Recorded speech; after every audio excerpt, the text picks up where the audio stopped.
નમસ્કાર દર્શક મિત્રો, સત્યમેવ જયતે લાઈવ ન્યૂઝમાં આપ સૌનું હાર્દિક સ્વાગત છે। ગુજરાત સરકાર દ્વારા પ્રાઇમરી સ્કોલરશિપની પરીક્ષા લેવાઈ રહી છે, જેમાં વડોદરાના વિવિધ સ્કૂલોમાં વિદ્યાર્થીઓ ઉત્સાહ સાથે પરીક્ષા આપવા માટે આવ્યા હતા।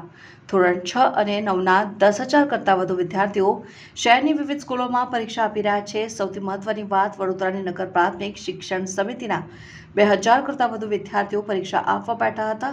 ગુજરાત સરકાર દ્વારા પ્રાઇમરીના વિદ્યાર્થીઓ માટે સ્કોલરશિપ આપવાનું નક્કી કર્યું છે, જે અંતર્ગત ગુજરાતભરમાં આ પરીક્ષા લેવાઈ રહી છે। જોકે સૌથી નવાઈની વાત એ છે કે આ પરીક્ષા આપવા માટે બાળકોના નંબરો 10 થી 15 કિલોમીટર દૂરની સ્કૂલોમાં આવ્યા છે, જેથી ભર ગરમીમાં વિદ્યાર્થીઓને તેના અભ્યાસ કેન્દ્રથી દૂર પરીક્ષા આપવા માટે આવવું પડ્યું હતું।